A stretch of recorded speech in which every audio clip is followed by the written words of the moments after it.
Apa kabar ibu-ibu? Sehat? Ya, pertama sekali puji syukur kita ucapkan kehadiran Allah Subhanahu wa taala yang telah memberikan kita kesehatan dan kesempatan untuk hadir dalam pertemuan P2K2 ini. Kemudian salat dan salam tidak lupa kita berikan, kita hadiahkan ke arwah Nabi besar kita Nabi Muhammad SAW dengan ucapan Allahumma sholli ala sayyidina Muhammad wa ala sayyidina Muhammad yang terus kita harapkan syafaatnya hingga kemudian hari. Nah, terima kasih kepada ibu-ibu yang sudah hadir dalam pertemuan bulanan ini. Nah, mungkin masih ingat ya Bu, bulan lalu kita membahas tentang kekerasan dan perlakuan salah pada anak. Ada yang masih ingat caranya bagaimana Ibu untuk menghindari kita melakukan kekerasan pada anak? Nah, sebagai orang tua, kita wajib memberikan kasih sayang penuh kepada anak, baik istri dan suami. Jadi bukan hanya tanggung jawab oleh istri saja, ya kan Ibu. Kemudian jika kita melihat ada kekerasan kalau untuk tetangga bagaimana Ibu? Jika kita melihat kekerasan anak pada tetangga bagaimana Ibu? Dilapor kepada kepala desa ya Ibu. Jadi misalnya kita mendengarkan atau sering melihat ada orang tua yang sering berlaku kasar kepada anaknya. Nah, itu wajib kita laporkan kepada kepala desa jika sudah berlebih ya Ibu. Nah, sekarang sebagaimana kontrak kita sebelumnya, hari ini kita akan melakukan pengelolaan keuangan dan perencanaan usaha. Nah, saya tanya dulu, di rumah pernah ada nggak ibu-ibu yang melakukan pengelolaan keuangan? Tahu nggak Ibu apa itu pengelolaan keuangan? Nah, pengelolaan keuangan itu adalah kita membuat list, kita membuat catatan-catatan mengenai pengeluaran kita dalam satu bulan. Nah, kalau pengeluaran itu apa Ibu? Pengeluaran adalah segala kebutuhan yang harus kita penuhi di dalam rumah tangga, ya kan? Nah, jadi ini kita buat dulu catatan pengeluaran. Nah, kita belajar di sini bagaimana cara membuat atau mengelola keuangan dengan cara membuat catatan pengeluaran keuangan keluarga per bulannya. Nah, ini ada di sini contoh. Yang pertama, ini adalah keluarga Pak Rusli. Nah, jadi Pak Rusli dan Bu Lili. Bu Lili itu juga bekerja dan Pak Rusli juga sebagai kepala keluarga bekerja dengan memiliki 3 anak. Ita, Agus, dan Dewi. Jadi dalam satu keluarga itu mereka memiliki 5 anggota keluarga, orang tua dengan 3 anak. Nah, Bu Lili itu bekerja setiap 3 kali dalam 3 hari per minggu dengan upah 15.000 per hari. Nah, kalau kita di sini satu hari upahnya berapa Ibu? 50.000. Nah, jadi Bu Lili ini satu hari dia menerima upah 15.000. Dia bekerja satu minggu itu 3 kali. Artinya berarti 3 kali 15.000 kali 4 minggu. Dapatlah dia per bulan itu 180.000. Kemudian upah Pak Rusli. Pak Rusli menerima upah 30.000 per hari. Dia bekerja dalam satu minggu itu 4 hari. Nah, 30 dikali 4 hari dikali 4 minggu, dapatlah dia 480.000. Jadi total jumlah pendapatan keluarga Pak Rusli adalah 660.000 per bulan. Nah, bagaimana caranya mengelola 660.000 ini per bulan? Itulah yang akan kita bahas pada sesi ini. Nah, yang pertama sumber pengeluarannya apa aja Ibu? Nah, uang jajan Dewi. Dewi uang jajannya 3.000 per hari dikali 6 hari kali 4 minggu dapatlah dia 72.000. Uang jajan Agus 2.000 per hari dapatlah dia dalam sebulan 48.000. Susu Ita dia per bulan 20.000. Kemudian tabungan Dewi dia 55.000 per bulan. Tas baru Agus 50.000 per bulan. Masak 15.000 per hari. Jadi 450.000 per bulan untuk masak. Listrik 20.000, pulsa, telepon 20.000, perlengkapan mandi 25.000, rokok 2.000 per hari, kemudian bayar utang 10.000 per minggu. Kemudian arisan kelompok tani 5.000 dan arisan PKK 10.000. Nah, di sini ibu-ibu jangan heran total jumlah ini sebagai perumpamaan, ya nggak mungkin susunya hanya 20.000. Tapi beginilah cara kita membuat perhitungan keluarga. Nah, jadi total pengeluaran Pak Rusli dalam 1 bulan itu adalah 840.000. Sementara pengeluarannya adalah 660.000. Berarti pendapatan 660, pengeluaran 840. Jadi selisihnya adalah 180.000. Nah, jadi beginilah setiap bulannya jika tidak dikelola, maka akan timbullah meminjam. Nah, bagaimana kita mengelola keuangan ini? Nah, yang pertama kita pilah dulu di sini. Yang manakah yang merupakan kebutuhan? Kebutuhan itu yang wajib harus kita penuhi.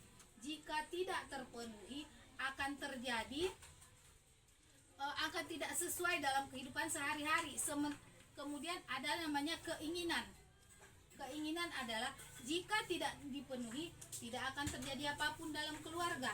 Contoh ibu-ibu yang mana di sini yang bisa kita keluarkan? Tas. Nah, tas baru. Nah, tas baru ini bisa kita keluarkan karena jika tidak kita beli tas ini, dia tidak bisa sekolah. Satu. Kemudian rokok bapak. Mungkin kita bisa bernegosiasi dengan bapak, atau mungkin sebenarnya kalau kita melarang bapaknya untuk merokok itu tidak mungkin. Nah, tapi kalau kita buat catatan seperti ini, si bapak akan melihat, oh berarti setiap bulan saya berhutang.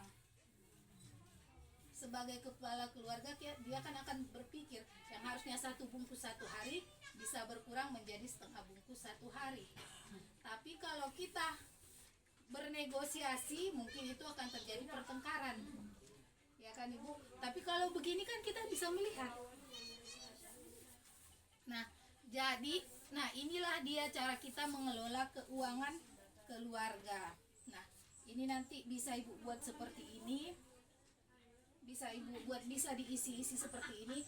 Apa saja yang kita keluar, yang wajib kita keluarkan.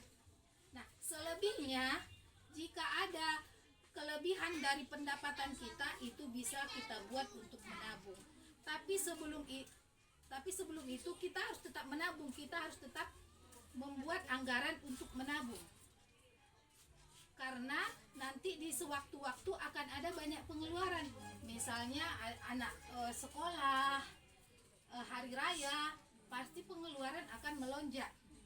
Jadi kita sudah punya tabungan untuk persiapan tersebut. Nah, coba ibu berikan contoh kebutuhan yang harus kita penuhi. Beras, iya, iya ibu. Nah, kalau mungkin kalau kebutuhan, nah kalau keinginan,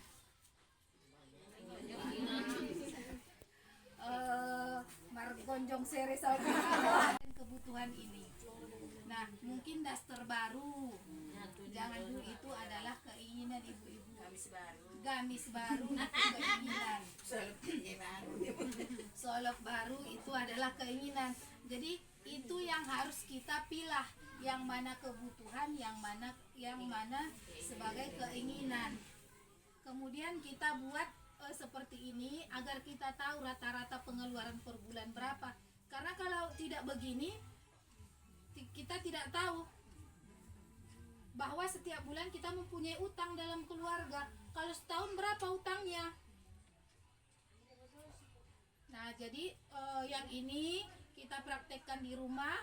Untuk minggu depannya, untuk pertemuan berikutnya, kita akan melihat bagaimana pengeluaran ibu-ibu. Ya kan? Apakah ada hutang atau kelebihannya? Nah, untuk kebutuhan sehari-hari aja dulu ibu.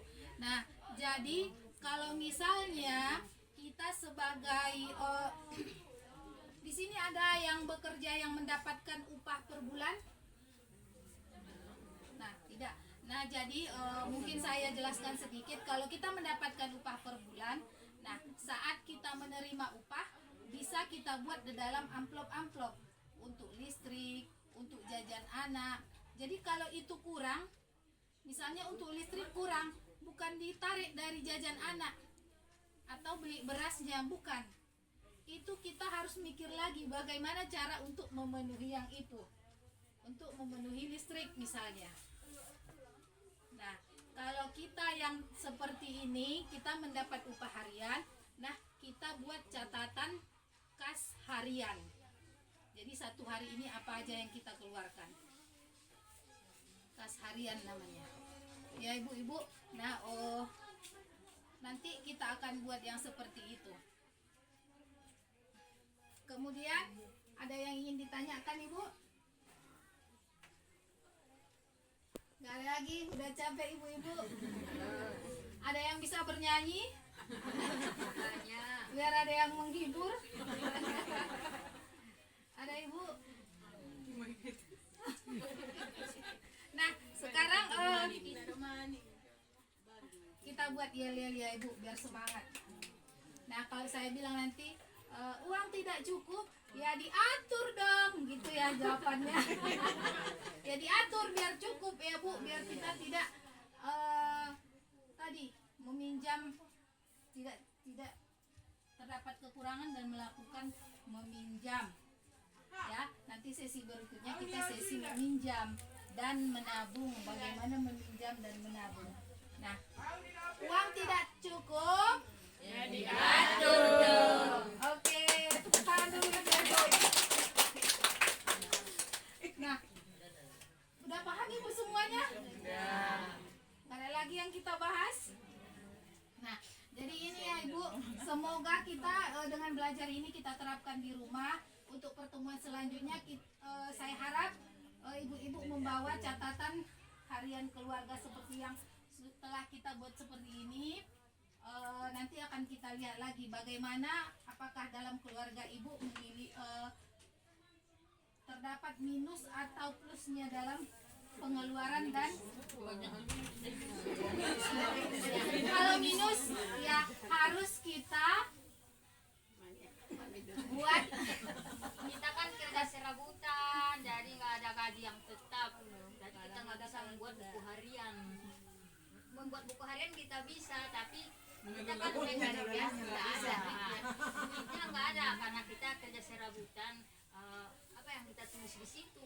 Kadang-kadang upahnya aja itu udah tinggal bayar ke warung. Berarti ibu sebelumnya sudah meminjam ya ibu, karena sudah kurang ya kan ibu, kalau yang masalah kayak itulah tadi gali lubang tutup lubang kan ya. iya, gali lubang tutup lubang.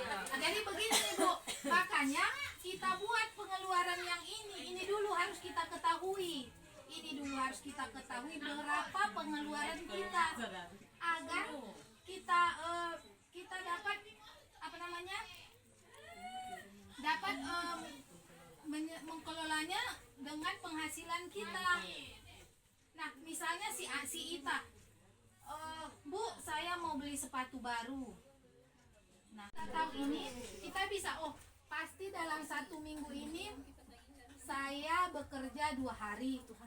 Kalau seperti ini lagi musim ke sawah, saya bisa bekerja 5 hari, 4 hari. Nah, tapi kalau lagi tidak musim, kita kan tahu tidak. Berarti kita harus mengurangi yang ini, Bu. Jajan anak. Nah, bisa bawa bekal ke sekolah yang harusnya dia 5.000, kita kasih 2.000. dia bawa nasi ke sekolah. Nah, mungkin seperti itu yang harus kita lakukan dalam mengelola keuangan agar setiap bulan tidak terjadi penimbunan kekurangan yang akhirnya menimbulkan utang. Kadang-kadang kalau laki mah nggak mau dia bawa bontot si tante ke sekolah, harus jajan. Malu kita 10.000. Nah, itu sebagai orang tua kita harus memberi pengertian kepada anak. Kita nggak bisa kalau kita seperti apa namanya pegawai negeri, kita bisa membuat buku harian ini gitu. Iya ibu, Iya. itu kak, iya itu ibu tentang pendapatan gitu. Tapi pengeluaran harus wajib ibu ketahui biar jangan makin lama makin banyak yang harus ditutupi. Kadang-kadang besaran uang keluar daripada pemasukan. Nah itu agar tidak terjadi yang lebih besar pengeluaran dari pemasukan. Jadi kita bisa meminimalisir yang ini pengeluaran. Yang harusnya anak kita pakai sampo nggak usah pakai sampo. Nggak bisa.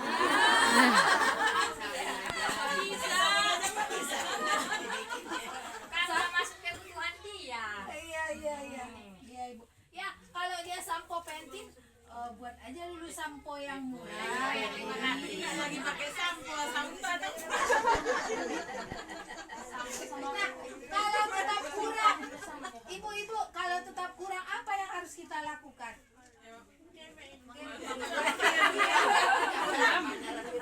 Jangan meminjam dulu. Nah, yang harus kita lakukan adalah dengan memulai usaha baru.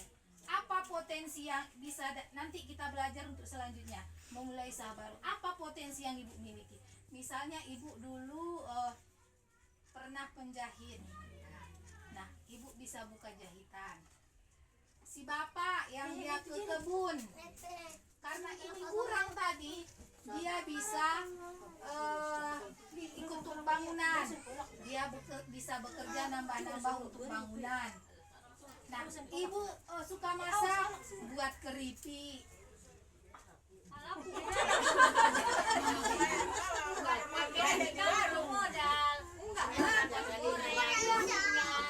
Ya, jangan keripik ibu, peye atau kita cari inovasi. Kita cari inovasi baru. Mungkin karena belum kita coba.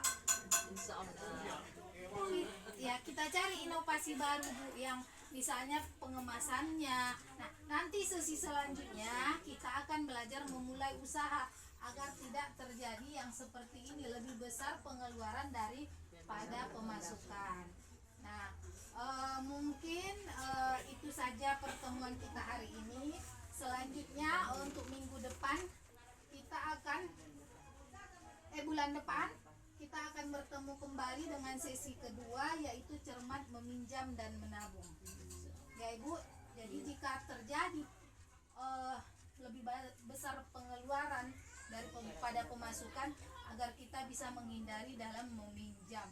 Bagaimana cara meminjam yang benar. Nah, untuk sesi berikutnya akan ada memulai usaha. Ya Ibu, mudah-mudahan sesi ini bermanfaat untuk kita semua. Nah,